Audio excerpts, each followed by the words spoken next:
بسم اللہ الرحمن الرحیم۔ اسٹیٹ بینک نے ایک مرتبہ پھر اس نے اپنی کل زرعی پالیسی یعنی کہ اپنی شرح سود کے اعلان کے لیے ایک کمیٹی بنائی ہوئی ہے، اور اس نے یہ اعلان کیا ہے کہ آئندہ یعنی کہ اب مزید جو ہمارے 9 ماہ مالی سال کے رہ گئے ہیں، اس دوران جو ہے تقریباً اس کا کہنا ہے کہ ہماری پہلی آبزرویشن تو یہ تھی کہ مہنگائی 18 سے 20% بڑھے گی، لیکن اب ان کا یہ کہنا ہے کہ نہیں جناب، مہنگائی جو ہے اس سے بھی زیادہ بڑھے گی، اور اس کی انہوں نے 2 وجوہات جو ہے بہت نمایاں بتائی۔ ایک تو یہ بتائیے کہ عالمی سپلائی چین جو ہے وہ ہماری بالکل ٹوٹ پھوٹ سی گئی ہے، لہٰذا وہ رفتہ رفتہ جوڑ رہی ہے۔ اور دوسری وجہ یہ بتائی کہ جو اب ہمارے حکمرانوں کے لیے ایک بڑا ہی اچھا سا بہانہ مل چکا ہے، اور وہ اس پہ بڑا خوش ہوتے ہیں کہ جی سیلاب نے ہماری پوری معیشت کو برباد کر دیا۔ لیکن اگر آپ جائیں جن علاقوں میں سیلاب آیا تھا، سندھ میں، بلوچستان میں اور سرحد میں،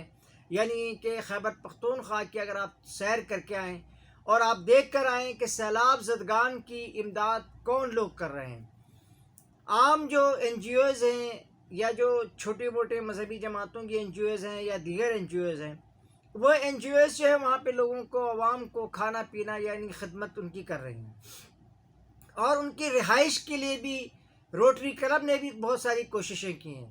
لیکن ہمارے حکمرانوں کی کوششوں کا نہ کہیں اندازہ ہوتا ہے نہ کہیں نظر آتی ہے۔ لیکن اس کے باوجود بھی جب بھی ملک کی معیشت کے لیے بات کی جاتی ہے، وہ یہی کہا جاتا ہے کہ جناب علی، ہم جو ہے سیلاب کی وجہ سے ہماری معیشت سست روی کا شکار ہو رہی ہے۔ پوچھنا یہ چاہتا ہوں کہ بھائی، آپ کی یہ سیلاب کی وجہ سے جو کمی ہو رہی ہے، اس کے باوجود جو ہے گزشتہ 3 ماہ کے اندر اسٹیٹ بینک کی رپورٹ کے مطابق 1.625 ٹریلین ڈالر جو ہے، ٹریلین روپے جو ہے وہ ہماری ٹیکس وصولی ہوئی ہے۔ تو معلوم یہ کرنا چاہتا ہوں کہ کیا یہ فگر اگر درست ہے، اور جس میں اسٹیٹ بینک کا یہ بھی کہنا ہے کہ یہ جو ہمارا 3 مہینے کا ہدف تھا، اگست ستمبر اکتوبر، اور یہ جولائی اگست ستمبر، یہ 3 مہینے کا جو ہمارا ہدف تھا، اس ہدف سے یہ 27 ارب روپے زیادہ ہے۔ پوچھنا یہ تھا کہ یہ ذرا اسٹیٹ بینک اس بات کی بھی کلیئرفیکیشن کر دیتی کہ اس میں غریب عوام سے کتنا وصول کیا گیا ٹیکس، اور امیروں کی تجوریوں سے کتنے پیسے ٹیکس کے نکالے گئے۔ یہ ممکن ہی نہیں ہے کہ یہ سارے کا سارا ٹیکس جو ہے تاجروں، صنعت کاروں اور امیروں سے وصول کیے گئے، بلکہ حقیقت یہ ہے کہ یہ سارے کا سارا ٹیکس جو ہے۔ اچھا، دوسری چیز جو ہماری اسٹیٹ بینک نے ایک اور بات بھی بتائی، اس نے کہا کہ جی ہماری درآمدات جو ہیں بڑھی ہیں، لیکن ہماری برآمدات جو ہے اس میں اضافہ ہوا ہے، لیکن ہماری درآمدات جو ہے اس میں کمی ہوئی ہے، جس سے ہمارا جو کرنٹ اکاؤنٹ خسارہ ہے وہ بھی تھوڑا سا کم ہوا ہے، لیکن اس میں مزید اضافے کی بھی موجودگی پائی جاتی ہے۔ پوچھنا یہ ہے کہ یہ جو آپ کی جو امپورٹ، جو مشینریز کی امپورٹ یا آپ کے انرجی سیکٹرز کے آلات کی جو امپورٹ ہے وہ کم ہو گئی ہے، اس سے کیا ملک ترقی کر رہا ہے؟ لیکن نہیں، ایسا نہیں ہے، اس سے ملک جو ہے وہ تنزلی کی طرف گامزن ہے۔ اور اسی طرح سے دیگر شعبے میں جو ہمیں یہ بھی بتایا گیا اسٹیٹ بینک نے کہ جناب یہ مہنگائی کی بنیادی وجہ جو ہے وہ یہ بھی ہوگی کہ ہماری زراعت جو سیلاب میں ہے وہ بہہ گئی ہے، اور اس کے بہنے کی وجہ سے اور اس کے ادھر ادھر ہونے کی وجہ سے ہمارے لیے بہت مشکلات کھڑی ہو گئی ہیں۔ لیکن ابھی 2 دن قبل جو ہے وہ سیکٹری زراعت کا، پنجاب کی سیکٹری زراعت کا اعلان، انہوں نے اپنا ایک اعلامیہ جاری کیا، جس کے تحت ان کا کہنا ہے کہ کپاس بیلٹ تو میکسیمم جو ہے وہ سرائکی بیلٹ سے شروع ہوتی ہے اور پنجاب کے لوور پنجاب کے اینڈ تک جاتی ہے۔ تو اس نے پوری یہ رپورٹ دی ہے کہ اس میں بہت اچھی فصل ہو رہی ہے۔ اب تھوڑی بہت جو سندھ میں کپاس کی پیداوار ہوتی ہے، اور اسی طرح گنے کی رپورٹ بھی آ رہی ہے کہ گنے کی فصل بھی بہت اچھی ہے، بلکہ کل جو ہے شوگر مل مالکان نے یہ حکومت سے مطالبہ کیا ہے کہ وہ ہمیں گنے کی ایکسپورٹ کی اجازت دیں، تاکہ ہماری جو امپورٹ، یہ جو ہماری جو نئے گنے کی جو فصل ہے، جو بہت اچھی فصل ان کا کہنا ہے کہ وہ اس گنے کی فصل نے جو ہے وہ پاکستان میں مزید شوگر جو ہے وہ پیدا کی جا سکے گی، اور چینی کی قیمتیں مستقل رکھی جائیں گی۔ لیکن ہم دیکھتے ہی ہیں کہ چینی کی قیمتیں بھی بڑھتی جا رہی ہیں، دیگر اشیاء کی قیمتیں بھی. اب آپ اس وقت کراچی میں جو پیاز ہے وہ 150 160 اور بعض جگہوں پہ 200 کلو میں فروخت ہو رہی ہے. لیکن اس میں کوئی کسی حکومت کا یہی کہنا ہے کہ جی باہر سے آپ کا مال کم آ رہا ہے، لیکن اور طلب جو ہے وہ بڑھ گئی ہے اور رسد جو ہے وہ کم ہو گئی ہے. لیکن اگر مارکیٹوں میں جائیں، دکانوں میں جائیں اور آپ جا کے دیکھیں تو آپ کو معلوم ہوگا کہ جناب یہ طلب کہاں بڑھ گئی ہے. آپ کی جو مارکیٹوں کی جو دکانیں ہیں ان میں پیاز بھی موجود ہے، ان میں لہسن بھی موجود ہے، اس میں ادرک بھی موجود ہے، اس میں جو ہے وہ آلو بھی موجود ہے، اس میں آپ کی بھنڈی اور ٹنڈے اور یہ پاگ ساگ وغیرہ وہ بہت بڑی تعداد میں موجود ہے. کہیں کمی تو کہیں پہ بھی نہیں ہے، صرف قیمتوں میں بڑا اضافہ کر دیا گیا ہے جسے حکومت کنٹرول کرنے میں مکمل طور پہ ناکام ہے. آپ دیکھیں کہ پنجاب میں اس پہ کچھ نہ کچھ پھر بھی کام ہو رہا ہے، لیکن سندھ کی حکومت جو ہے وہ بالکل بے بس لاچار نظر آ رہی ہے. اور اب تو رہا امتیاز تو یہ ہے کہ ایک طرف تو یہ ساری صورتحال ہو رہی ہے، دوسری جانب ہمارے تاجر برادری جو ہے وہ آج ایک نئے گورنر محترم ٹیسوری صاحب کے، کامران ٹیسوری صاحب کا استقبال کر رہی ہے. کامران ٹیسوری کے بارے میں جو کچھ بھی اب تک یوٹیوب پہ بھی آ چکا ہے اور دوسرے اینکرز بھی بات کر رہے ہیں. اب ہمارے ٹی وی چینل تھوڑے سے تکلف کر رہے ہیں، وہ یہ بات نہیں بتا رہے کہ ایسا ہے، بلکہ حقیقت یہ ہے کہ کامران ٹیسوری صاحب کا جو نام ہے وہ بلدیہ ٹاؤن میں لگنے والی آگ جس میں 259 افراد اسی وقت مر گئے تھے، لیکن مرنے والوں کی تعداد جو ہے بعد میں 300 تک پہنچی اور تقریباً 150 سے 200 لوگ جو ہیں وہ بہت ازلی قسم کے معذوری سے دوچار رہے. اور آج جو ہے ایک ایسے شخص کو سندھ کا گورنر بنا دیا گیا. یعنی ہماری حکومتوں نے طے کر رکھا ہے جس پر کوئی الزام ہوگا وہی یہاں گورنر بنے گا، صدر بنے گا، وزیر اعظم بنے گا. سمجھے نہیں، تمام جو عہدے ہیں ایسے لوگوں کو ہی دیے جائیں گے. اب ایک طرف تو یہ ہے اور دوسری طرف federation chamber of commerce and industry کے جناب عرفان شیخ صاحب جو سارا دن یہ کہتے رہتے ہیں کہ ملک میں امن و امان ہونا چاہیے، کراچی میں امن ہونا چاہیے، کراچی میں ترقی ہونی چاہیے، انہوں نے بھی اس سلسلے میں جو ہے نا ان کی بڑی حمایت کی ہے اور ان کو مبارکباد دی ہے. دیگر تاجر و صنعت کار بھی مبارکباد دیں گے. لیکن میں اس سلسلے میں یہ کہنا چاہتا ہوں کہ تاجروں اور صنعت کاروں کو اس بات کا اچھی طرح علم ہے کہ یہ جو ہمارے گورنر صاحب ہیں، یہ بلدیہ ٹاؤن میں لگنے والی آگ جس میں بے گناہ لوگ جن کا کوئی گناہ نہیں تھا انہیں یہاں زندہ جلایا گیا. لیکن عین اسی وقت ایک اور گورنر بھی تھے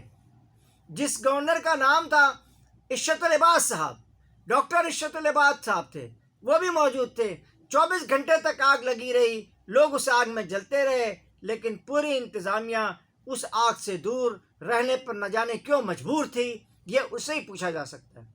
سوال یہی پیدا ہوتا ہے کہ ہم کیا اپنی ایکسپورٹ بڑھا کر کے اس ہدف کو پورا کر رہے ہیں؟ نہیں، ہم امپورٹ کو کم کر رہے ہیں. امپورٹ آپ کی اس لیے کم ہو رہی ہے کہ آپ کے یہاں پیداواری جو اضافہ ہے وہ روز بروز کم ہوتا جا رہا ہے. یہ کل بھی اسٹیٹ بینک نے جو شرح سود ہے اسے 15% تک برقرار رکھا ہے، اور آج اسٹیٹ بینک یہ بھی کہہ رہی ہے کہ جناب وہ 15% تو ہم نے رکھا ہے، آپ برطانیہ میں دیکھیں، آپ امریکہ میں دیکھیں، آپ یورپ کے دیگر ممالک میں دیکھیں، وہاں تو بہت زیادہ شرح سود ہے. تو بھائی وہاں جو ہے کووڈ کے دوران شرح سود جو ہے وہ 0 ہو چکا تھا، امریکہ میں، برطانیہ میں، یورپ کے دیگر ممالک میں، تاکہ لوگ جو ہیں وہ اس وقت اپنا پیسہ لے کر کے اور انڈسٹری میں لگائیں اور اس کو فوری کے فوری ادا کر دیں. لیکن اس وقت تو ہمارے یہاں شرح سود 7% تھا اور 13% سے 7% پہ گیا تھا، جبکہ امریکہ کا 1 تھا، برطانیہ کا جو ہے وہ 0 تھا. یہ ساری صورتحال جو ہے اس ملک کو ترقی دینے والی نہیں ہے. پوچھنا یہ چاہتا ہوں کہ آپ کو شاید اس بات کا علم نہیں ہے کہ انڈیا جو ہے وہ دنیا کا ایسا ملک ہے جو دواؤں کی ایکسپورٹ میں ایک مقام رکھتا ہے. لیکن گزشتہ دنوں WHO ورلڈ ہیلتھ آرگنائزیشن نے اس بات کا اعلان کیا کہ جناب انڈیا کی ناقص دوا کی وجہ سے گیمبیا میں جو ہے وہ 46 بچوں کی اموات واقع ہوئی ہے۔ اور اس نے جو مزید آگے بتایا، اقوام متحدہ نے اس سلسلے میں بتایا کہ جناب انڈیا نے جو ہے وہ 46 افراد تو مر گئے ہیں، لیکن اور بچوں کی صحت ٹھیک نہیں ہے، اور اس نے ان 4 دواؤں پہ پابندی بھی لگا رکھی ہے۔ لیکن آج بھی انڈیا کی جو انڈسٹری ہے، ادویات کی، فارماسیوٹیکل کی جو انڈسٹری ہے، وہ نہ صرف دوائیں تیار کر رہی ہے بلکہ ان کے خام مال بنا رہی ہے، ان کے خام مال کو وہ دیکھ رہی ہے، اور اس پر انڈیا کی حکومت نے بہت سخت ایکشن لیا ہے۔ اور انڈیا کی حکومت جو ہے وہ بتا رہی ہے کہ دیکھیں ہم اس کو فوری طور پہ اس پورے معاملات کو حل کریں گے، اس معاملات کو ٹھیک کریں گے، اور یقینی طور پہ جو ہے وہ ایسا کریں گے بھی۔ لیکن اس کے برعکس نہ ہمارے یہاں کوئی ایکسپورٹ کا دیکھنے والا ہے، نہ ہماری کوئی امپورٹ کا دیکھنے والا ہے، نہ ہماری کوئی انڈسٹریلائزیشن کا دیکھنے والا ہے۔ بس سبھی وہ جی یہاں لگا لو، وہاں لگا لو، یہ بنا لو، وہ بنا لو، انہی چکروں میں لگے ہوئے ہیں۔ اور کیا ملک میں ایسے حکمرانوں کی موجودگی جن پر ماضی میں جرائم کا ادراک ہوا ہو، جو لوگ سونے کی اسمگلنگ میں ملوث ہوں، جو لوگ جو ہے وہ بلدیہ ٹاؤن کی فیکٹری میں آگ لگانے میں ملوث ہوں، یا جو لوگ دوسرے کاموں میں ایک بات آپ کو اس چلتے چلتے یہ بھی بتاتا چلوں کہ جناب یہ جو کامران ٹیسوری صاحب کا تقرر ہے، یہ کوئی متحدہ قوم مومنٹ پاکستان کی نہیں ہے۔ یہ الطاف حسین متحدہ قوم مومنٹ کے جو سربراہ اور جو لیڈر ہیں، یہ ان کی طرف سے کوئی میسیج آیا ہے، ان کی طرف سے کوئی بات جو ہے وہ یہاں پہ موجود ہوئی، پہنچائی گئی ہے، جس کے بعد کامران ٹیسوری صاحب، اس سے پہلے نسرین جلیل کا نام تھا، اس سے پہلے جو ہے وہ خالد صاحب تھے، ان کے بھائی کا نام تھا، مختلف اور بھی نام تھے، لیکن ایک ایسے شخص کا نام جو ماضی میں سونے کی اسمگلنگ کے حوالے سے جانے جاتے ہوں، جو بلدیہ ٹاؤن کے جو ہے وہ عوام کے قتل کے، یعنی وہاں کے مزدوروں کے قتل کے ذمہ دار ٹھہرائے جاتے ہوں، سابق گورنر بھی ایسے تھے اور اب موجودہ بھی آ رہے ہیں، تو آپ کیا سمجھ رہے ہیں کہ اس سے ہمارے ملک کی ترقی ہوگی؟ اس سے ہم صنعت و تجارت کو بڑھا سکیں گے؟ یہ اسٹیٹ بینک یا دوسرے لوگ بھی آپ 27 ارب کیا اور 27 کھرب روپے بھی مزید جمع کر لیں، لیکن اگر لوٹ مار جو ہے اوپر سے چل رہی ہوگی،